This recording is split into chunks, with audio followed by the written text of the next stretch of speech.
Newsfirst, Newsline with Faraz Ali. And very good evening to you and a warm welcome to Newsline Live, a day before our 75th Independence Day celebrations. Goodness knows what we are going to be celebrating or saluting. Anyhow, today, very special evening. It's probably magical because it's a debut Newsline program for my guest, and I can't really believe that, but it is what it is. 8 years on, we have for the first time on Newsline Live, Vraie Balthazaar, who is of course the team lead at the NPP and the mayoral candidate for the CMC Colombo. Very good evening, Vraie. Welcome to the program. Good evening. And it really is your debut program, isn't it? It's my debut program in English. In English, I've yes. been doing a lot of political discussions on Sirasa, for instance, in Sinhala, but this is oddly and strangely my first in English. Well, you know, they always say that when it's crunch time, you come on Newsline. Well. And so here we go. So tell me, very simply, why did you give up a whole career in the media and all that? And why did you want to enter politics? Well, that's a really great question. I'm glad we started with that. Well, I didn't really give up a career in media per se. I worked for 10 years. I think I did a good run. I worked as a freelance MC, a very different life. But somewhere down the line, and this is really my catalyst is very personal. I had 2 kids, and I realized at some point in time, unless I was taking the politics of this country seriously enough, that was the space that they would occupy. And I realized that very soon, like most middle-class families in Colombo and around the island, my aspiration would be to send my kids overseas. And I think I wanted to find a way to commit to making sure that they, along with truly, I mean, I know this sounds like quite a cliche, but I believe that all children should have the opportunity to live here and to expand whatever, businesses they want to. I mean, to have those aspirations here in their home country. And so for me, this was a catalyst. And it started off with the 52-day constitutional crisis. I realized I needed to be on my feet a little bit more.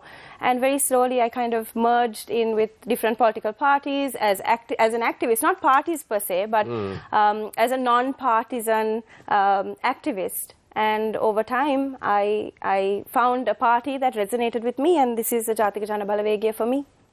Excellent. Thank you for your questions. They've already started coming. 0772 300 305, SMS or WhatsApp, please. Kindly do not phone it through because we can't answer it. Right? And your messages come straight through here. So it's as direct as you can get. Right, tell me, tomorrow, we thought we'd just mention it tomorrow, the 75th Independence Day. Are we celebrating independence or dependence? What do you think? I think the people of this country have already made it quite clear about there is a lack of things to celebrate at this point in time. People are, our situation is pretty dire. There's nothing new to add on to that. But this need that the government has to display the fact that, they think that we need these celebrations, I think it is unnecessary, certainly. I think if we had something symbolic to remember or to commemorate this day, it would have been different. But this is certainly not symbolic. This is a very expensive way in a time where people really can't manage anything. They are not eating. Expensive way to satiate one's ego? Certainly. And I think that's what it is. This is a first-time president trying to make sure that, he gets his day at that stand tomorrow. Do you think it's first time and last time, President? I think the people of this country will speak, and I have a feeling that that's exactly how they will see it. Right, let's get a bit serious now, right? You're representing the NPP. So I thought I'll ask you some questions about that, and not forgetting that Vraie Balthazaar is the mayoral candidate for the NPP in Colombo. I will ask her questions about local government too. But Sri Lanka is in the midst of a severe economic crisis, never before in our near 75-year history. And therefore, my question to you is, what is your position, what's your party's position on the full implementation of the 13th Amendment? I think this is a question that's been well, very present in the conversations that people have been having about politics yesterday and today. But I will say this for us, it's interesting that this should crop up now, just prior to an election. We have to have an understanding of as to why it is cropping up now. Why we have to be able to analyze that conversation also. Why now, right? And we understand that this is a very sensitive topic to most. We understand that there are different takes to it. On our part, we believe that it would be interesting to hear. We would like to hear what the President, what Dinesh Gunawardena as a Prime Minister, and also what Mahinda Rajapaksa, who we know is behind the orchestration of so much of this. We'd like to know what their stance is.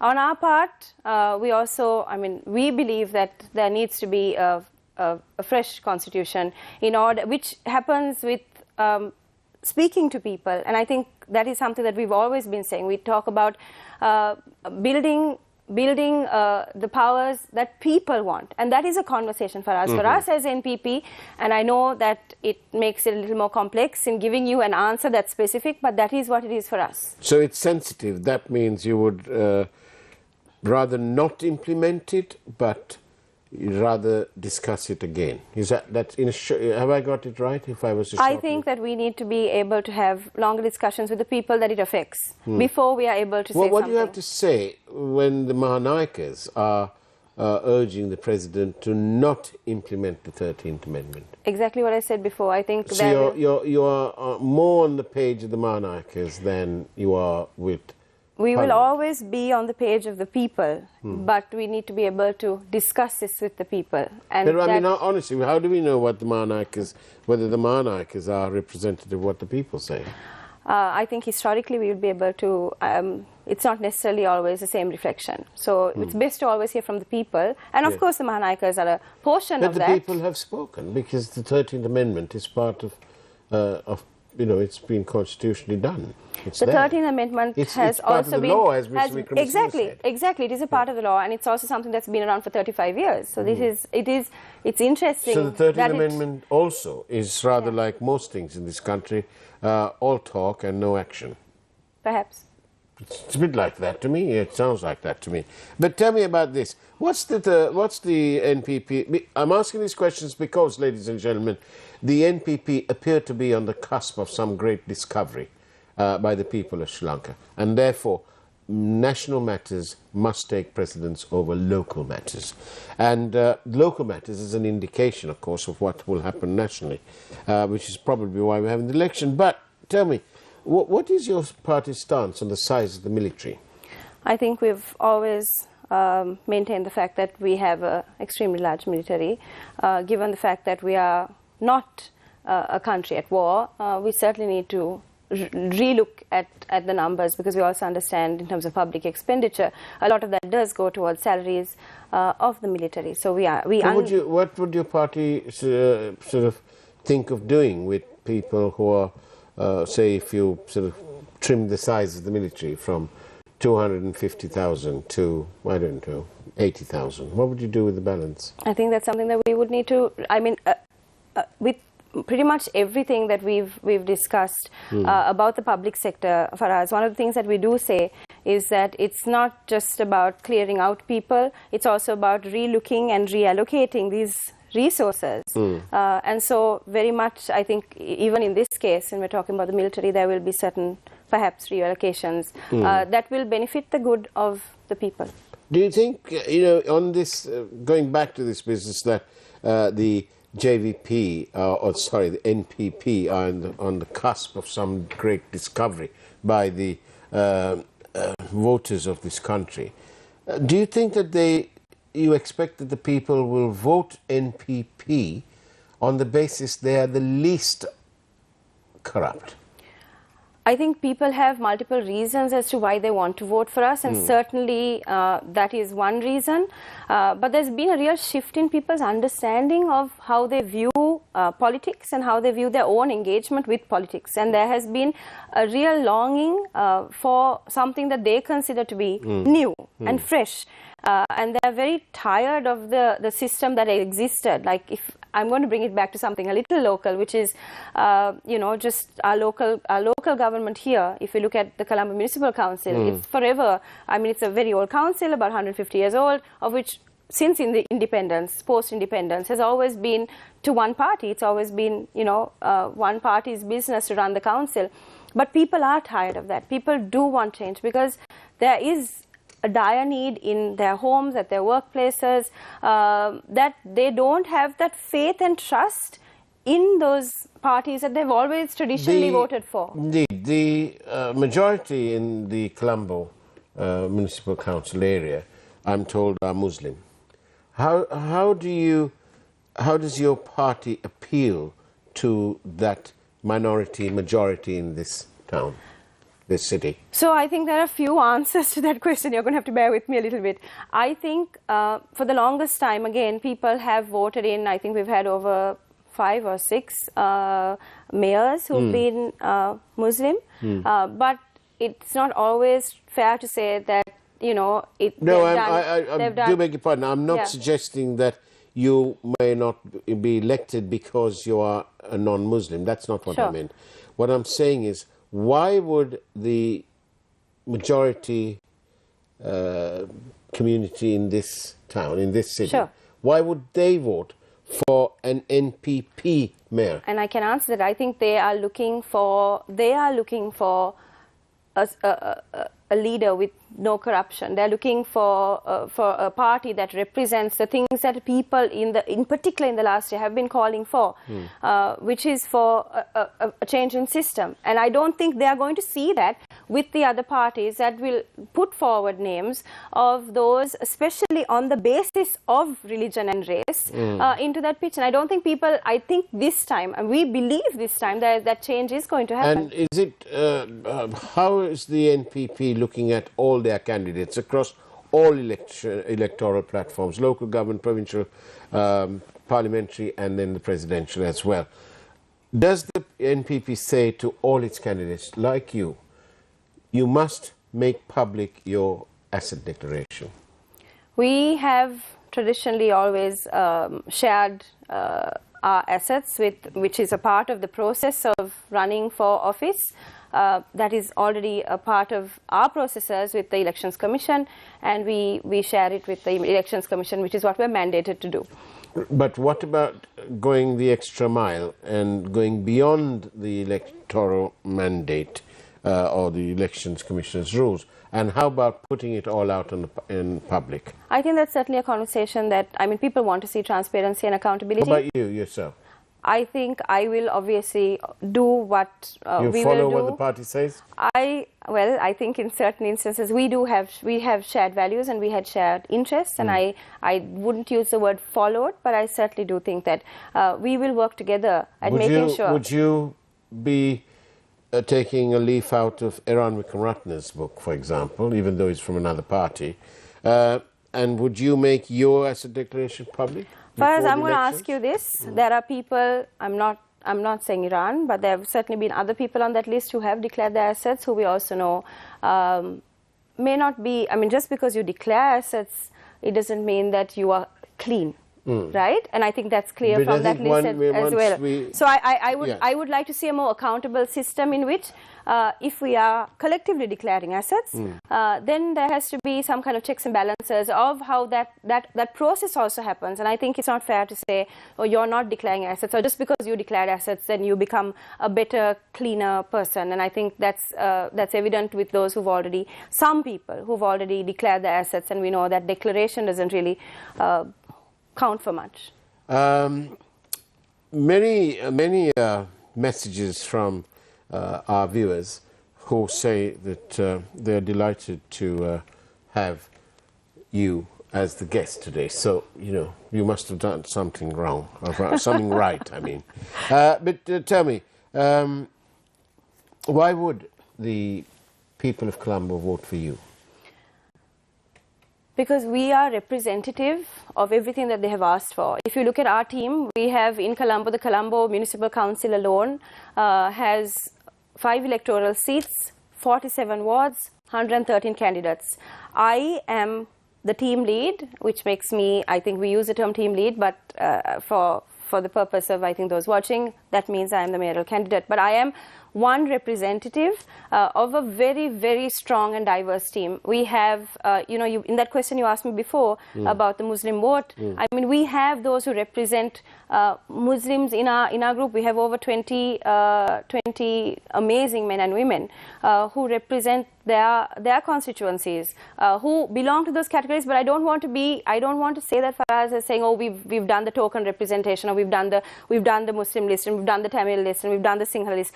We also have burgers, but I'm not the only burger on the list. We have other burgers also. But I'm just saying this, I'm putting it out there to say that we really do encapsulate that diversity. We have a very, very strong team that includes also those who've been in council before. We have 6 council members of the 119 already serving in council, and many of them are looking at running again. So, yeah. Thank you. It's now time for the headlines. That's the one. A peek at the headlines from the News First Primetime News team. We'll see you on the other side of the break with Vraie Balthazaar from the NPP.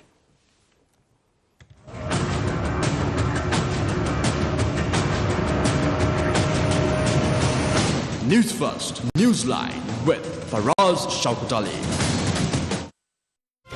News First Headlines. Main sponsor. Durdens Hospital, dedicated to you. The remains of His Grace, Most Reverend Dr. Oswald Gomez in Colombo for public respect.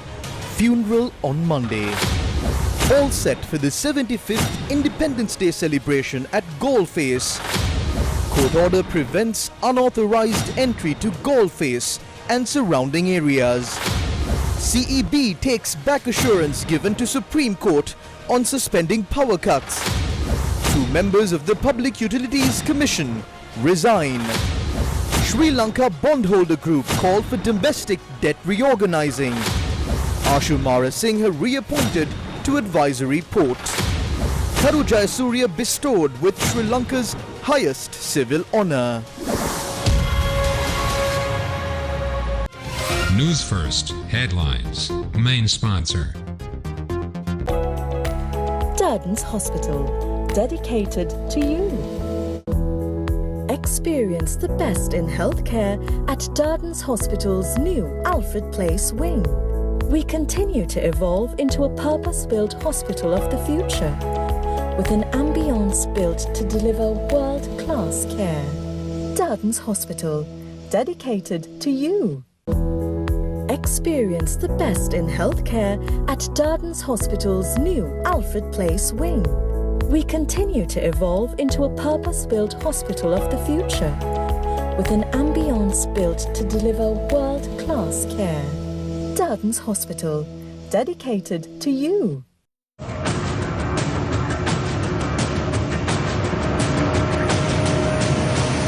News First, Newsline with Vraie Cally.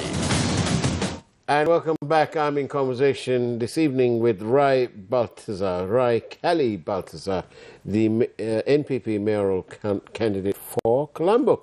Vraie, tell me, what is the biggest thing that you're going to do for Colombo? I think we have a lot of things lined up. We understand that Colombo is a very complex space.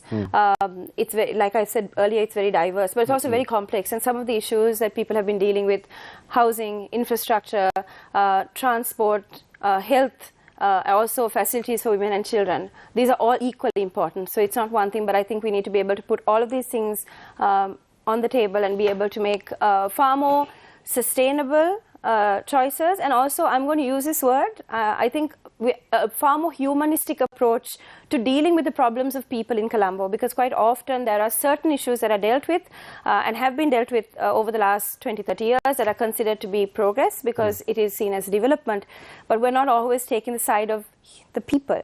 We are looking at infrastructure, we're looking at buildings, we're looking at shifting people from one place to another, but often we're not really looking at how it affects the humans that live in this wonderful city. Thank you. There's a question here from a viewer who's saying, and then asking, they're saying here that the Rosie Serenayaka decided to plant some agricultural items in front of the office, if you like. And so the question to you is, if you were to become the mayor, would you be digging up Viharamadevi Park and cultivating that? I don't think we need to do that. I think whatever is existing in terms of, I've seen the garden space. Is there enough for a salad?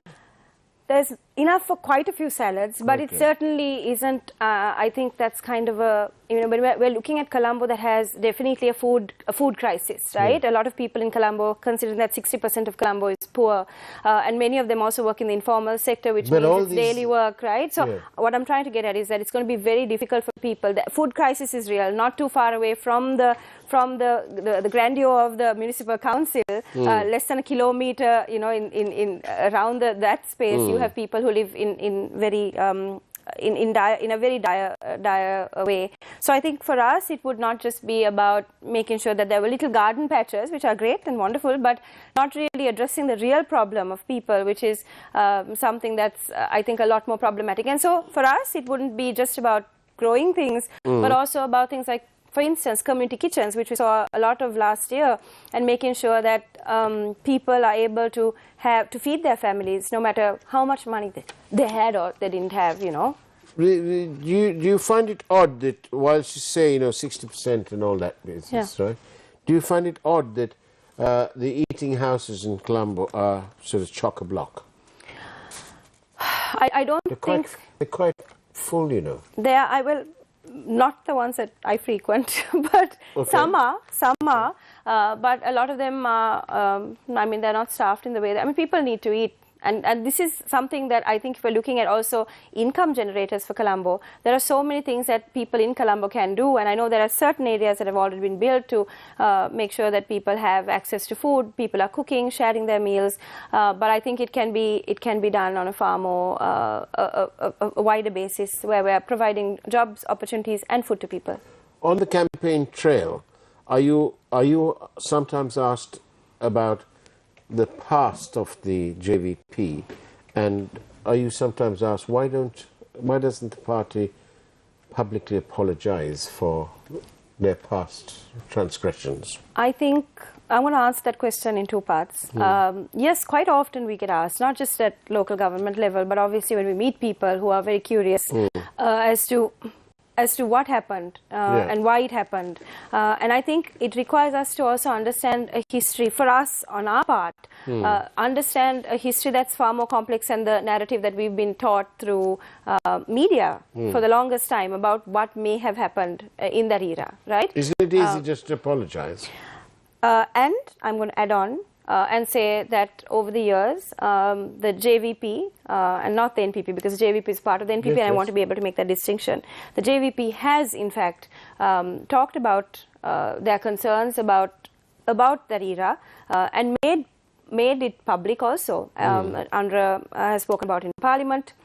I think there was an interview in which he also shared this, but it doesn't seem to be sticking in people's minds, because it's a narrative that keeps coming up every time, just prior to an election, because it's a, for a lack of a better word, a sexy thing to pull out, to shoot at us. But I don't think that really is going to hold any basis anymore, because people now are not interested. If you really look at it also, and I'm going to be honest, if you look at the violent history of the other parties, and I don't want to do this whataboutism, but we are never holding any of the other parties accountable in the same way that we are asked, in the same way in which we ask the JVP to be accountable. So there is a sense of hypocrisy there, but that is not to say that the JVP hasn't already done so. I'll leave the follow-up question to that to come from Shamir Rasuddin on Face the Nation whenever you're on there next. But here's a question from a potential voter for you.